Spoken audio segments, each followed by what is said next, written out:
190 million pound case बानी PTI को 14 और बुशरा बीबी को 7 साल कैद की सजा। बानी पीटीआई 10 साल के लिए नाअहल भी होंगे। बानी पीटीआई पर 10 और बुशरा बीबी पर 5 लाख रुपए जुर्माना भी आयद। जुर्माने के अदम अदायगी पर बानी को 6 माह और बुशरा बीबी को 3 माह मजीद कैद भुगतना होगी। बानी पीटीआई करप्शन और करप्ट प्रैक्टिसेस के मुर्तकिब करार, बुशरा बीबी जुर्म में मुआवन करार। जज नासिर जावेद राना ने 190 मिलियन पाउंड केस का तहरीरी फैसला जारी कर दिया। अदालत का अलकादिर यूनिवर्सिटी की जमीन भी सरकारी तहवील में लेने का हुक्म। सजा सुनाने के बाद बुशरा बीबी को कमरा अदालत से गिरफ्तार कर लिया गया।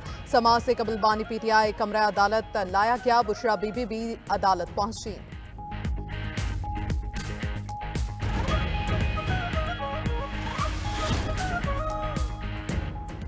पाकिस्तान तहरीक इंसाफ का 190 मिलियन पाउंड केस का फैसला आला अदालतों में चैलेंज करने का ऐलान। चेयरमैन पीटीआई बैरिस्टर गौहर ने फैसले को मुतनाज़ करार दे दिया। कहा, बानी पीटीआई फैसला सुनकर हंस पड़े। बानी ने कोई करप्शन नहीं की, सियासी इंतकाम का निशाना बनाया गया।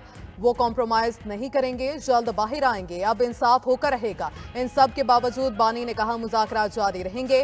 ऑपोजिशन लीडर उमर अयूब ने कहा, पाकिस्तान की जुडिशल तारीख में आज स्याह दिन है। अलकादिर ट्रस्ट का पैसा पाकिस्तान के सुप्रीम कोर्ट में आया है।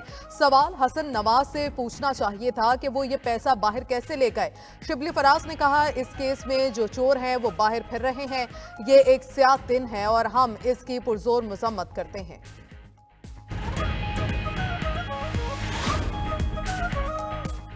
आज इंसाफ का बोल बाला हुआ है। ये सजा कानून और मेरिट के मुताबिक है। रिश्वत और डाके का जवाब दलील और कानून से दें। वज़ीर इत्तलात अतातार का 190 मिलियन पाउंड केस पर रद्द अमल। कहा, यह पाकिस्तान में रिश्वत का सबसे बड़ा केस था। उन्होंने केस को मेरिट की बजाय सियासी तौर पर लड़ा। आज भी मजहब कार्ड इस्तेमाल किया जा रहा है। इस मामले को मजहब से जोड़ना इससे बड़ा जुर्म है। वज़ीर कानून आज़म नज़ीर तार ने कहा, बानी पीटीआई के पास अपील का हक है। गैर कानूनी तौर पर मुल्क से बाहर भेजा हुआ पैसा अवाम का ही होता है। कानून ये है, ये रकम मुतल्लिका मुल्क में विफाकी हुकूमत को मिलनी थी। वो रकम सुप्रीम कोर्ट में जुर्माने की जगह पर जमा की गई। वज़ीर दिफा ख्वाजा आसिफ ने बानी पीटीआई की सजा को मकाफात अमल करार दे दिया। कहा, अलकादिर यूनिवर्सिटी कतई तौर पर कोई यूनिवर्सिटी नहीं। इतना बड़ा फ्रॉड के बाद मजहब का सहारा लेते हैं। 190 मिलियन पाउंड केस के फैसले के बाद अब मुज़ाकरात रुक जाएंगे। सेनेटर फैसल वावडा का दावा 92 न्यूज़ से खुसूसी गुफ्तगू में कहा, पहले ही कह दिया था कि बानी पीटीआई सजा होगी। हाईकोर्ट से भी पीटीआई को मायूसी होगी। उन्होंने मुलाकात पर भी शादियाने बजाए थे। पीटीआई को मर्जी के मुताबिक एनआरओ मिल नहीं रहा। जो हुकूमत दे रही है पीटीआई वो लेने को तैयार नहीं। पीटीआई और हुकूमत दोनों चाहते हैं बानी पीटीआई जेल में रहे।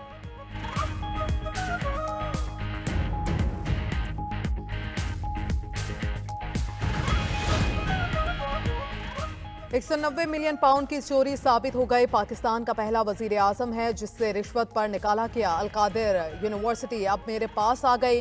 वो ज़ेर तालीम बच्चों को भी स्कॉलरशिप दी जाएगी। वजीर आला मरियम नवाज का ओकाड़ा में होनहार स्कॉलरशिप प्रोग्राम की तकरीब से खिताब। कहा, मुल्क को इंतशार नहीं, अमन चाहिए। मुल्क को नफरत नहीं, इत्तेहाद चाहिए। मुल्क को बदतहजीबी नहीं, तहजीब की ज़रूरत है। नहीं चाहती कि बच्चे कीलों वाले डंडे उठाए और तोड़ फोड़ करें। जिनको पेट्रोल बॉम्ब चलाना सिखाया गया था वो आज जेलों में हैं। आंखें बंद करके सोशल मीडिया पर यकीन नहीं करना चाहिए।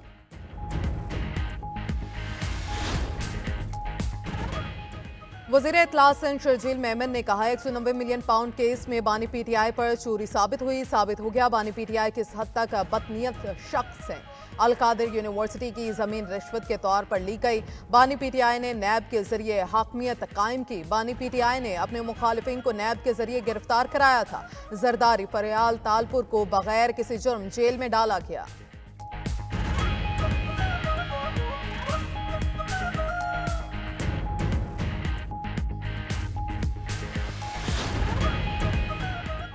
ऑपोजिशन रहनुमाओं की शाहिद खाकान अब्बासी की रिहाइशगाह पर बैठक। मुलाकात में मुल्की सियासी सूरत हाल पर तबादला ख्याल। मुलाकात में उमर अयूब, असद कैसर, अलामा नासिर, साहिबजादा हामिद रजा और दिगर मौजूद थे। मुलाकात में मिफ्ता इस्माइल और सरदार मेहताब अब्बासी शरीक। मुलाकात के बाद मीडिया से गुफ्तगू में साबिक वजीर आजम शाहिद खाकान अब्बासी कहते हैं, मुल्क में आइन की बालादस्ती की बात सबको मिलकर करनी चाहिए। कोई भी सियासी जमात आइन की बालादस्ती के खिलाफ नहीं होगी। उम्मीद है हर सियासी सोच वाली जमात इस सफर में जरूर शामिल होगी। पीटीआई का एक हफ्ते में तमाम सियासी ऑपोजिशन जमातों का इजलास बुलाने का फैसला। असद कैसर ने कहा, मुल्क में कानून की हुक्मरानी चाहते हैं, आइन की बालादस्ती और कानून की हुक्मरानी के लिए जिद्दोजहद करेंगे।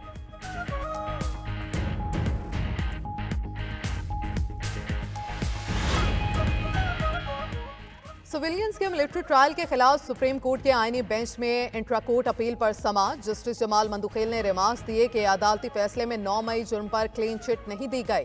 9 मई का जुर्म तो हुआ है, सवाल ट्रायल का है कि ट्रायल कहां पर होगा। 21वीं तरमीम में कहा गया कि सियासी जमातों के केसेस आर्मी कोर्ट में नहीं चलेंगे। जस्टिस मोहम्मद अली मजहर ने कहा, अगर जुर्म आर्मी एक्ट में फिट होगा तो ट्रायल मिलिट्री कोर्ट में होगा। जस्टिस हसन अजहर रिजवी ने कहा, पुलिस एहलकार की वर्दी फाड़ना जुर्म है। यहाँ कोर कमांडर लाहौर का घर जलाया गया।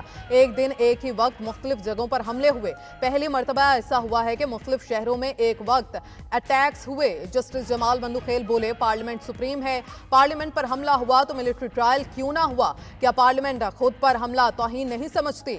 मिलिट्री कोर्ट में कितने लोग हैं, कितनों को सजा हुई, तफसीलात दें। अदालत ने वफाकी हुकूमत से कल मुल्जिमान और सजा पाने वाले मुल्जिमान की तफसीलात तलब कर ली। केस की समाअत पीर तक मुलतवी।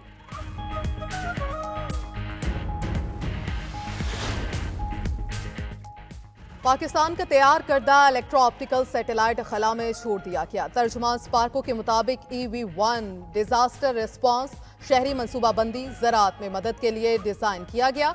पाकिस्तानी सैटेलाइट खुराक की हिफाजत और पानी के इंतजाम में मुआवनत फ्राहम करेगा।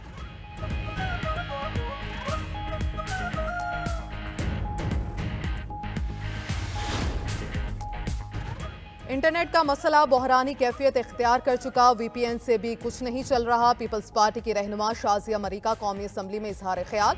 वज़ीर मुमलिकत IT शिजा फातिमा ने जवाब दिया कि इस वक्त VPN का कोई मसला नहीं, सार्फिन अपनी शिकायत दर्ज करा सकते हैं।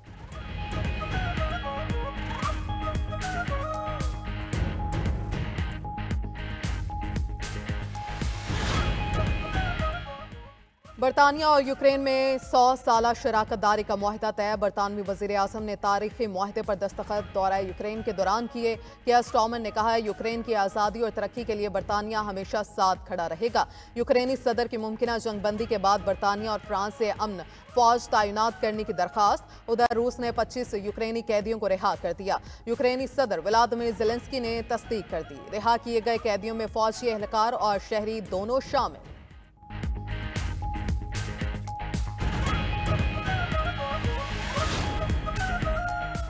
जर्मन चांसलर ओलाफ शोल्ज और अमरीकी अरबपति एलॉन मस्क के दरमियान तनाव। जर्मन वजारत दिफा ने अपना एक्स अकाउंट मुअत्तल कर दिया। जर्मन वजारत दिफा ने यह इकदाम एलॉन मस्क की तरफ से मौजूदा जर्मन हुकूमत पर तनकीद और दाएं बाजू की ऑपोजिशन जमात AFD की हमायत के रद्द अमल में किया। उन्होंने कहा, एक्स प्लेटफॉर्म हकीकत पसंदाना, मंतकी और पुरसकून बातचीत की इजाजत देने के लिए मौजूद नहीं रहा।